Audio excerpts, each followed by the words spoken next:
No health insurance, low pay scale, and next level exploitation? What is up with UFC these days? It seems as if things are not going well within the boxing industry. Recently, Francis Ngannou refused UFC's new contract right before his fight. But what events led to this decision? Well, we'll uncover that in today's video. First, Khabib's statement towards Francis Ngannou's situation. Khabib Nurmagomedov, the former UFC lightweight champion who withdrew from the sport on his terms in 2020, recently expressed his thoughts on the matter. He explained to Sky Sports that he understands why Ngannou would want out of his UFC contract to fight Fury. The Eagle, on the other hand, warned that he didn't think his fellow MMA fighter would have much luck boxing the Gypsy King. If Ngannou and Fury compete, according to the ex-Russian fighter, Fury will lose to Ngannou. Still, he doesn't see anyone, including Ngannou, landing a blow against Tyson Fury in boxing. Ngannou should continue in the UFC, according to Khabib, and if he enters the boxing world, he will make $50 to $60 million,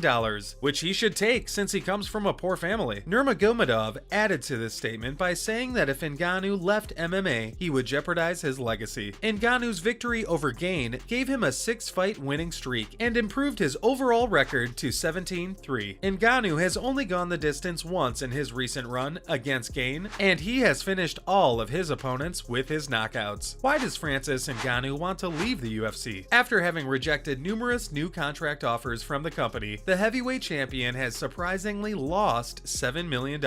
Also, after a decision victory against Ciryl Gane in his most recent fight at UFC 270, Ngannou's contract with the UFC expired. However, because of the champion's clause extension, the Predator owes the UFC another fight, but he is free to depart in December because the contract he signed in 2017 is only limited to 5 years. Since winning the heavyweight title last year, the Cameroonian has turned down offers, claiming that he wants the freedom to fight Tyson Fury and others while in the UFC. According to Ngannou, the UFC contracts force fighters to choose between independence and more money. He also claimed that the boxer's management received a racist text message during the morning of his fight day. Ngannou also said that the UFC threatened his team with legal action if they allegedly communicated with Jake Paul's team regarding a boxing opportunity. Ngannou believes that his problems with the UFC go beyond money and that all he wants is to be treated fairly. His fight with Ciryl Gane at UFC 270 was his last under his current contract, and he claims his future is uncertain. Ngannou seems to be taking this situation pretty seriously and has clearly expressed his views. But he isn't the only one who has views to share. Fellow competitor and former Russian professional mixed martial artist Khabib Abdulmanapovich Nurmagomedov has a message for the Predator. Why is Francis Ngannou known as the Predator? Francis Xavier Ngannou, better known as the Predator, is a mixed martial artist from Cameroon. He was born on September 5th, 1986. He is currently competing in the heavyweight division for the Ultimate Fighting Championship, UFC, an aspiring heavyweight champion. He is famed for being the world's hardest recorded punch. His punches, according to his instructor, are equal to 96 horsepower. Did you know? Despite his family's initial skepticism, Ngannou began training at 22. He was able to fulfill his childhood aspiration of becoming a boxer and attempted to run to France after 3 years of limited training, but was apprehended in Spain due to illegal movement. Ngannou kick-started his MMA career in November 2013 and initially competed in the French promotion fights and other regional European promotions. Before signing with the UFC, he had a 5-1 record, and on December 19, 2015, at UFC on Fox 17, Ngannou made his UFC debut against fellow newcomer Luis Enrique. In the second round, he knocked out his opponent, and thus his UFC journey began. His latest fight was with Ciryl Gane, a unanimous decision, 48-47, 48-47, and 49-46, win over Ciryl Gane in the main event of UFC 270. With the victory, Ngannou unified the UFC undisputed heavyweight title. Francis Ngannou had it rough before his boxing career, but now the #1 UFC heavyweight contender will appear in the Fast and Furious 9 film, released later this summer. Should Ngannou stay or leave the UFC? As we know, the Predator is deciding to leave the UFC in hopes of competing with another MMA promotion or in hopes of fighting Tyson Fury. But whatever move he makes next should be carefully measured because there are many reasons why he should stay and why he should quit. As we all know, the UFC is the world's largest mixed martial arts MMA organization. Other promotions exist and have made progress, however, they still lack the scope and financial resources that the UFC enjoys. If Ngannou wants to enter the film industry and start a movie career, as witnessed by recent cameos, or build his profile to become a great boxing figure, the best thing for him is to stay in the UFC for now. UFC is unrivaled, and Ngannou has the potential to be huge if he sticks around. If Ngannou stays, he will get the chance to fight the greatest fighters of all time, as he'll likely fight Jon Jones next in one of the biggest fights ever. If he actually wants to become the MMA's Mike Tyson, and if he wants to become a major star, he should stay with the UFC. Now, here's why he should leave the UFC. The UFC is perhaps the finest MMA promotion for Ngannou to get paid, but it isn't guaranteed. Several prominent UFC competitors have departed the organization over the years, so while it's unclear whether the heavyweight champion would be paid more in another sport, he will undoubtedly be paid more in boxing. Ngannou is only 35 years old, and he could easily sign a short-term agreement with another MMA organization before returning to the UFC. However, a breakup with the corporation may be necessary for the time being. Both sides appear unwilling to budge even a little, so Ngannou is moving to another company, and furthering his reputation could provide some leverage, while also allowing him to spend some time away. Francis Ngannou's legacy as a mixed martial artist is limited in capacity. He's one of the most talented knockout artists in history. He does, however, have the potential to be so much more, but it will not be easy. Ngannou can depart the company as a champion and prove to fighters how valuable they are. His unwillingness to cave into commercial pressure could be a defining moment for fighter pay in the future. In addition, he has the potential to increase his legacy in a competitive sense by becoming a boxing champion. If he battles Tyson Fury next year, he'll be the first fighter to be a former UFC and boxing champion at the same time. Now, in other related news, Ciryl Gane gives his predictions for Jon Jones versus Francis Ngannou. Ciryl Gane, a renowned MMA journalist, discussed his thoughts on one of the most anticipated MMA super fights of all time, Jon Jones versus Francis Ngannou. Helwani began by giving his pick for a potential Jones versus current UFC heavyweight champion fight. Helwani stated on a recent episode of The MMA Hour that he believes Ngannou can defeat Jones. For a long time, there has been talk about a super fight between the Bones and the Predator. Both fighters have exchanged messages on social media indicating their desire to fight each other. While many fans want to see Jon Jones take on Francis Ngannou, Bones' UFC future is uncertain due to his recent arrest. The Jackson Wink MMA gym has also suspended the former light heavyweight champion. Next, Daniel Cormier suggests UFC Francis Ngannou to avoid fighting Tyson Fury. UFC heavyweight champion Francis Ngannou has been advised by Daniel Cormier to avoid a boxing battle with Tyson Fury. Cormier is adamantly opposed to the idea, telling the 35-year-old to stay away from the fight, even after witnessing his skills in the ring against Deontay Wilder in their historical trilogy. But why is that? When asked who would win between him and Fury, Cormier replied he didn't want to think about it. Tyson Fury, he claimed, is insane. He mentioned that Tyson had watched a more polished version of Francis Ngannou fight Deontay Wilder, and look what happened. In the first battle, Tyson was hit harder than any human he had ever seen in his life. He got up somehow. How did he get up? He compared him to The Undertaker. He wins the second fight, and then there was the third battle, which was one of the best heavyweight fights of all time. Because he's seen it before, Cormier isn't sure if he can see Francis and Tyson in the ring. Lastly, Jake Paul and Francis Ngannou are on the same team. Ngannou hasn't been happy with how UFC has been behaving toward him. Someone he holds a higher opinion of right now? YouTuber turned boxer turned UFC fighter pay advocate, Jake Paul. Ngannou said that he agrees 100% with everything that Jake Paul says. If Paul claims he fights for healthcare, Ngannou is with him. He agrees if Paul is for fighter pay. Ngannou agrees with Paul that fighters are not given protection. They are out there alone, being victims of exploitation, and have no one who looks out for them. Ngannou portrayed the picture of fighters who accept fights when they are hurt or injured because they were too poor to choose any other option. But again, too much drama. UFC needs to take it slow and take one heated fighter at a time and come to common ground. That's a wrap for this video. See you in the next one.